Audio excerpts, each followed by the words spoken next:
1942. Hey folks, welcome to the shop. Well, I'm outside the shop. Let's go back in. In 1881, President James Garfield was shot going into Washington, D.C.'s Union Station in the back. Well, the bullet lodged in his body and they couldn't find it.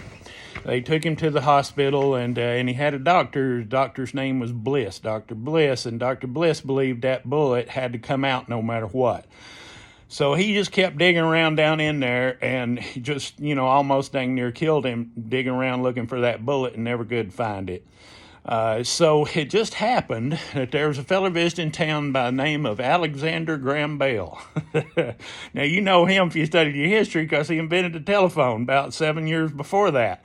And so Dr. Bell remembered that back whenever he was inventing the telephone, when he was playing around with his receiver, trying to get it to work, that he had a special kind of arrangement there where if he'd get metal anywhere close to it, it would hum. And it was a problem for him at the time.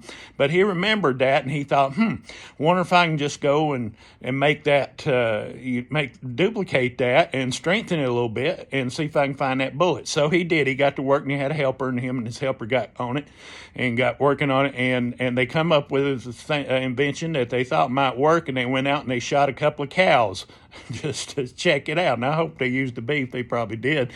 But then they run his contraption over it, and they were able to find the bullets. So then he went down to the Civil War hospital. There's still a lot of Civil War veterans that was alive, and some of them have bullets still lodged in their bodies. And he run it over some of them that said they had bullets in them, and sure enough, they did, and he was able to find them. So he went out to see the president, and Dr. Bliss was reluctant at first to let him in, but then he thought, all right, well, come on. But he was pretty sure Dr. Bliss had it narrowed down to his left side, back of his left side. And so that's the only place he'd let him look. And so Dr. Bell run his device over it and never could find it. And at the time, he blamed it on the metal bed. He thought the metal bed might be interfering with it. But it turns out, unfortunately, the president died. President Garfield died he eventually succumbed to his wounds from that bullet. And they did an autopsy, and they found a bullet on his right side where he wouldn't let him look. So in the meantime, though, Dr. Alexander Graham Bell had come up with a pretty cool invention, the invention of the metal detector. Hey, folks, and welcome to the shop. My name's Sean, and this is a series on YouTube that we just sit around and talk about stuff that I've collected over the years, and I'll tell you some stories here and there like that one and maybe some more. I wanted to tell you some more stories about metal detecting here in this series, in today's episode anyway. But anyway, your likes and your shares are very much appreciated. If you hadn't subscribed yet, I hope you will. Go ahead and hit that subscribe button, and that way you'll know as soon as I drop the next video, and who knows what we'll talk about next time. But anyway, metal detecting. So I just happened to grow up. I grew up in East Tennessee, had some acreage there that my dad had bought, and it was a very history-rich area. A good place to live is a good place to live. No matter if it was prehistoric, if it was the Native Americans, if it was early settlers, or if it was people who camped during the Civil War, or if it's people who live there today. We were not too far from the Holston River, and it was a good place, for people to live. And so with all that history in the area, me and my brothers was kicking around mini balls when we were kids and didn't have no idea what they were. But as I got older and started getting an interest in history, going to school and stuff, well, I learned that General James Longstreet and his Army of Northern Virginia had spent the winter in 1863 and 64 in East Tennessee, right there on my property. And so I thought that was real interesting, and I got to digging into it even further, and found out that that's probably pretty close to where some of the officers and stuff had stayed. There was 40,000 men in the Army. They had just been defeated at Fort Sanders, and they were retreating east, and it got real cold, and that's where they ended up spending the winter. So when I got old enough, I was still in the Army and got a little bit of money. I bought me a metal detector. Metal detectors wasn't cheap back then, and it was that White's Coinmaster that I just showed you outside, and I'm going to tell you more about it here in just a minute. But I got to looking around, with that White's Coinmaster when I was home on leave, and oh my goodness, you should have seen the stuff that I was able to turn up. Me and my buddy Curtis Seals, a big part of all my relic hunting. We were best friends growing up. He passed away, unfortunately, several years ago, and I miss him. But we did all our relic hunting and arrowhead hunting and fishing, and no matter what we did together, playing music. Anyway, so he got a metal detector too, and he got a Garrett, and I got a White. And yeah, there was a lot of competition between these companies back then. So Mr. White, his name was Ken White, and he was from Sweet Home, Oregon. That ain't like Sweet Home Alabama. That song is Sweet Home Oregon is really a place, and it's a town that exists in Oregon, and so that's where he's from. And he first came up with a commercial metal detector that would look for uranium, and there's still yet that's what the White's logo is. It looks like some atoms. Maybe a uranium molecule. I don't know what uranium molecule looks like. I'm getting sidetracked, but anyway, so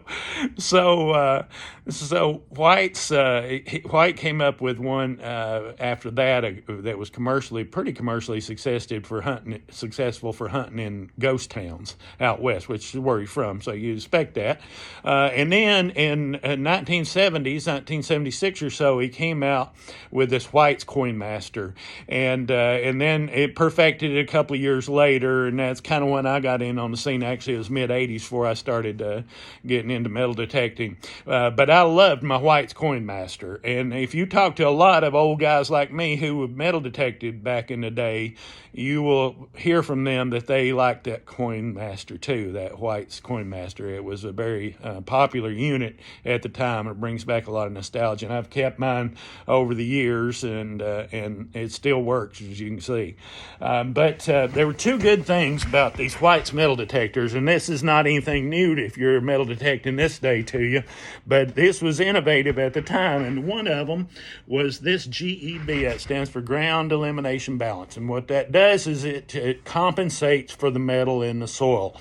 So whenever you got a high ferrous region, a lot of iron in the soil, which we did in East Tennessee, and we do in Maryland as well, and everywhere else I've lived probably, well, you need to cancel that out so you can get a cleaner signal on your higher metals. And so that's what the ground balance was for, and that was pretty innovative at the time. And another thing that was innovative was this dial right here, which is a discrimination. Now that allows you to eliminate lesser metals. So a lower metal, like nails would come out right here, but the higher you turn this up, you're filtering that out. So you got full tabs and then maximum discrimination. You notice I got it set almost to maximum right there because I had a pretty good idea that quarter was going to be there. And I was looking for only higher metals, and my house was built in the mid-1800s, and oh, Lord, there's no telling what all's out there. I found quite a bit of coins and stuff in there, in the ground here, but there's so many nails and stuff, you got to discriminate. You got to cut that out and just go for the higher metals.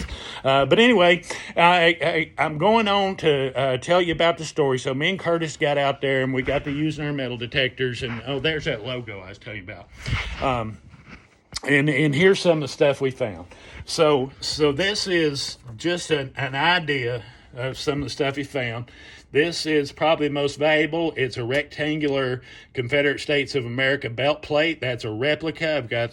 I've found two of those, believe it or not. I put one in a museum in Knoxville, and the other one's up for safekeeping somewhere.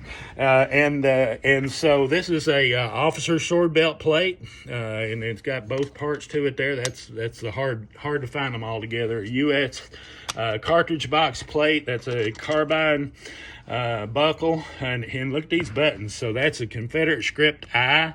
That's a mashed flat Confederate script A, infantry, artillery. There's a Confederate droop wing eagle buckle. That's a pretty good one. And then a couple of U.S. buckles, cuff buckles. And these are Virginia buttons. I told you I thought we found where some of the officers stayed. Well, we found a bunch of Virginia Military Institute buttons, and I did some history out after that and found out the people that lived there had a son at VMI. So I'm sure he just let them stay with them when they were there, and they lost some buttons, and I found them. And that's pretty cool. Here's some bullets. There's a Burnside. You might know what these are. There's a Sharps rifles that just come out, and we found a bunch of Sharps cartridges. Most of them been mashed flat. I figured Confederates had captured them, and they thought they might be able to reuse them, so they got the powder out of them and stomped them flat. There's a great big 64 caliber bullet, and there's plenty of 58 caliber bullets. I've got hundreds of those. Some civilian items over here. There's a pocket watch. That's a cuff link. Looks like it might still have a diamond in it. 2 diamonds in it. Wedding band, wedding ring, locket. That's a pendant, bracelet, and that's Kiss O Love. You know what that is? It's lipstick, early lipstick, and that was a cool find. I found several of those over the years. But anyway, that's the story. You can still get into some metal detecting around here. Make sure you got permission. And there's still some places. We live in a real historic region here in the Mid-Atlantic, and no matter where you live, I'm sure there's a lot of history that you can get into. And metal detecting, they've got clubs and stuff. You can get in clubs if you want to, and just learn about stuff. And there's some good books, and I could talk for days about it, but I won't. I'm going to shut up, and we'll move on to the next episode next week. We'll probably talk about fishing next week, but thank you for tuning in to the metal detecting episode, and I'll see you next time.